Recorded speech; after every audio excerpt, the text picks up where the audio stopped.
Once upon a time, it was very easy to disappear, and in fact, it was commonplace. Almost everyone did it, at least once in their life.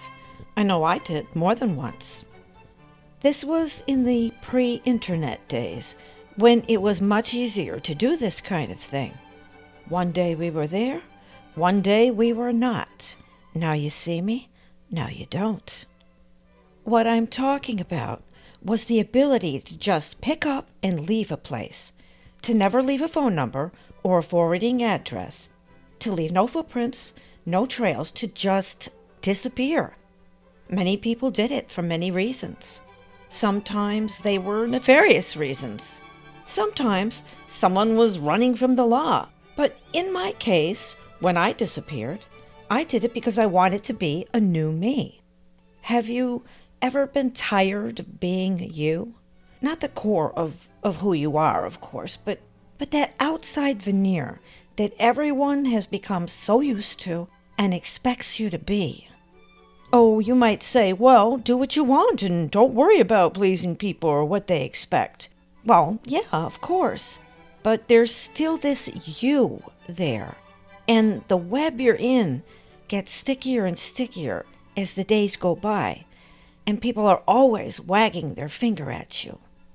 Well, here's how we did it back then, in those days, before Big Brother was watching. I'll explain it.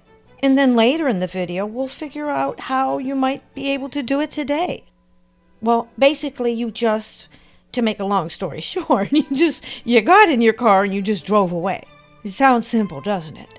There was a lot more involved, of course. First, you made the decision. I'm out of here. I'm done.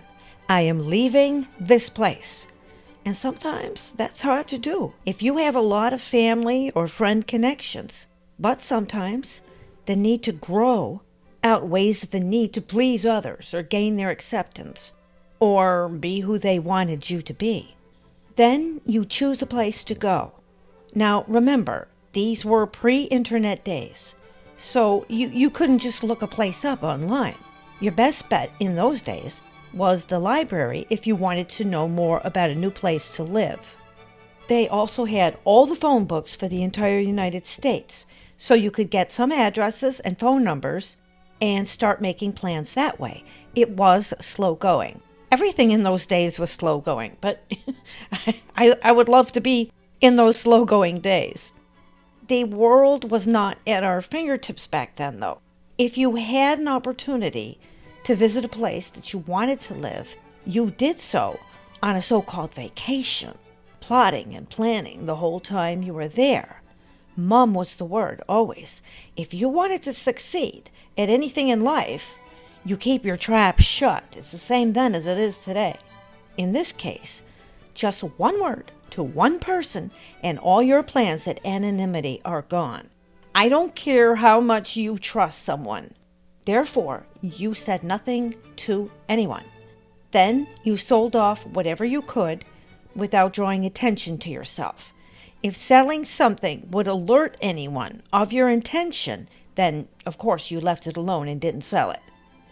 If you had a job, you didn't quit it until the very end. When everyone at work asked you where you were going, you said you weren't sure. You just needed time to yourself.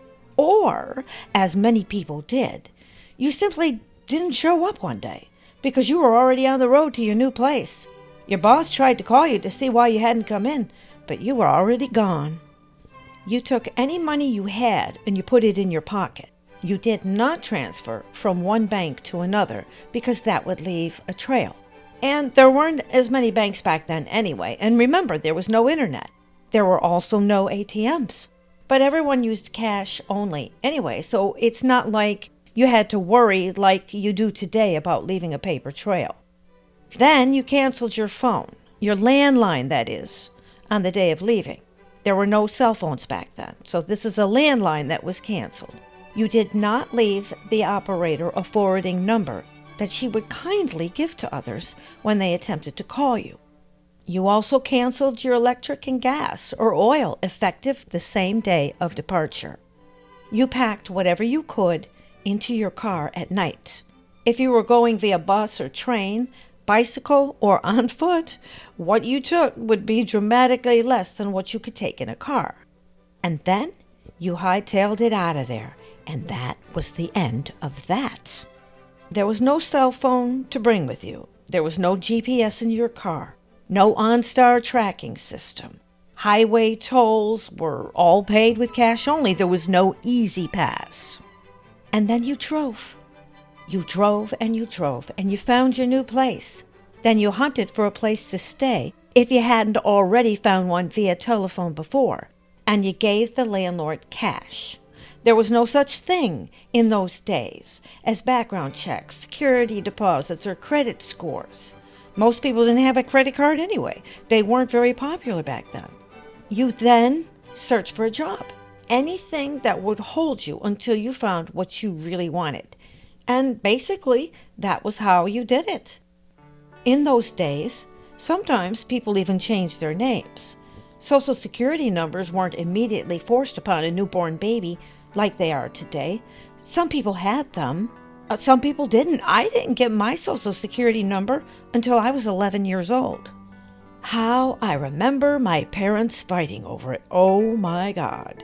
My mother kept yelling at my father at how this was necessary now because we were living in new times, and my father kept yelling back at my mother and telling her it was slavery, it was tracking, and it was an invasion of privacy. Boy, was he ever right as I look back on it, but I was too young to understand at the time. So, why did some people choose to disappear? Aside from nefarious reasons, as I mentioned earlier, most people just did it to start a new life, to start over, to be someone new, to try again, to let go of our past mistakes and just try to be a better person, to forgive ourselves. I wouldn't say it was something done every day, but it was certainly more common back then, and sometimes almost expected. And even if you never did it, the possibility always existed in the back of your mind, and that was somehow a very great comfort. What I'm talking about is letting go of a life that no longer serves you, if it ever did. Letting go of all the mistakes and self-berating that have held you back. Letting go of what's hurting you and having the courage to start over completely from scratch with no connections and no safety net, just your own ingenuity. You just kept a stiff upper lip and you went for it. So, how might that be accomplished today? How might a person disappear if they wanted to? Well, it certainly wouldn't be easy, not nearly as easy today as it was back then. There are so many things that are trackable and traceable today. There are so many ties that bind that people don't want to give up. They like their conveniences. And, there's nothing wrong with that. If someone is happy that way, I say enjoy. But if someone wants a whole new life, there are going to be some difficult but necessary changes. What I'm going to say applies to someone who doesn't have much money. If you've got a ton of cash, well, it's a hell of a lot easier to disappear and do just about anything. Although there are still trails, even if you are a very wealthy person and can afford to get rid of some of those trails. I would imagine it would have to be done in stages. I don't think most people could just pick up and go like we used to be able to do without anyone finding out really fast where you went. You'd probably have to first start by switching over to paying cash for everything if you don't already do so. I already pay cash only for everything, but if you don't, you gotta get used to it because the paper trails of your purchases have got to be stopped. And the tracks left on those old paper trails that you've already put out there, they have to grow cold. Anyone looking into them would have to find them all of a sudden come to an abrupt stop. If you're researching a new place to go, you'd probably still have to do it in a library, but on a library computer. You don't want to leave a trail of internet searches on your personal computer or cell phone. And that goes for any and all, and I mean all searches you're going to do about your new life. Just one search on your cell phone can blow the whole thing out of the water. Because even if your acquaintances don't find out, the advertisers on the websites you visit will know all about your plans. While you're at it, get yourself a new email address, one from an anonymous confidential player, something like Proton Mail or something like that. If you're able to arrange job interviews or get an apartment via the library internet, make sure you only use your new secret email address. After getting a good feel for the things that you want in your new destination, you'll probably have to get a burner phone. You will keep this new burner phone in addition to your regular cell phone, but you will use it only for phone calls and texts to your new place of choice, your new employers, potential landlords, etc. But do not go online on that burner phone ever. Turn that feature off so you won't forget. The other things I mentioned before that we did in the old days still apply here, like quietly selling things off, taking your money out of the bank, leaving your job, whether you give notice or not, or you just walk out, that kind of thing. Also, get a new credit card, but do not use it. When you're ready to go, you cancel your old cell phone. That's gonna be hard for a lot of people, but it's temporary. You can keep telling yourself that. Now your burner phone becomes your new buddy, but still do not go online with it. No exceptions, and I know that's going to be hard for people. Don't call or text anyone from your past life. Cancel your old credit cards except for the new unused one that you got. Then you just leave. If you're going to a warm climate and you don't have housing already arranged, you can stay in your car for a while. If you're going to a cold climate without housing, you better make sure you leave in the spring. Find some way to get rid of the GPS tracking in your car. I know that's easier said than done. If you can't do it, sell your car and get an old used one before you leave. Then you'll eventually get another used car when you get to the new place.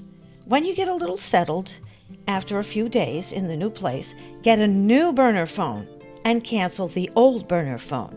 Make sure to give your new employer and landlord, if you already have them lined up, the new number. Continue to go to libraries to surf the web for whatever you need. You're also still paying cash for every single thing. Don't you dare use a credit card yet. Get a job and get settled. Yes, you're still trackable by authorities via your Social Security number with the job. Although, if you have some cash saved and you can go off-grid for a while, that jumbles things up a bit. And really, that's what we're trying to do here. Jumble things up as much as we can. Because we don't have the freedom and privacy today that we used to have back in the old days. So you're just going to have to do the best you can. Ideally, if it's possible, you would do this whole process twice. You would do everything I said, choosing an interim place first, and then 3 to 6 months later, you would do it all over again. Yeah, I know, that's a ton of work, but it would really jumble things up nicely. If you have a camper and can stay on private land somewhere for a while, that would help a lot. Always remember, with everything you do, to not leave a paper trail or an internet trail if it's at all possible. So, having said all of that, again, why would someone want to do this? Just disappear. Aside from nefarious reasons, as I mentioned in the beginning, why pull up roots? Well, I think some people are just wanderers at heart. Some people are born to be nomads. Maybe it's in their ancestry. Some people just love the idea of starting over again from day one without any ties, but this time with a lot of experience under their belt. It saddens me that we don't have the freedom and privacy and total anonymity today that we used to have. It was a great time to be alive. Oh, how I long for those days. I hate being tracked. The other day I was on X, and I usually just quietly read without ever saying anything. But a man had posted a fish he caught, and he was so obviously proud and happy about it, that I did something I rarely ever do. I clicked the like button. Oh my goodness, what a tragedy. 3 hours later, my feed on a different so-called competitive site was loaded with fish and fishermen. Boy, did my blood boil. But anyway, with a little ingenuity, you could start all over and become a whole new person, become a whole new you, without leaving too much of a trace. It could be doable. If anyone has any other ideas that I didn't mention or any caveats they want to add, please add it down below in the comments. But just remember, if you do this, not to purposely hurt someone in the process, not to use this as a kind of revenge or punishment toward someone. Instead, use it to improve yourself. Sometimes we reach a point in life where all our options have been spent. If you're just going through the motions daily and you feel dead inside and you have no ties to anyone around you anymore, maybe it's time for you to disappear too. Maybe it's time to become a ghost.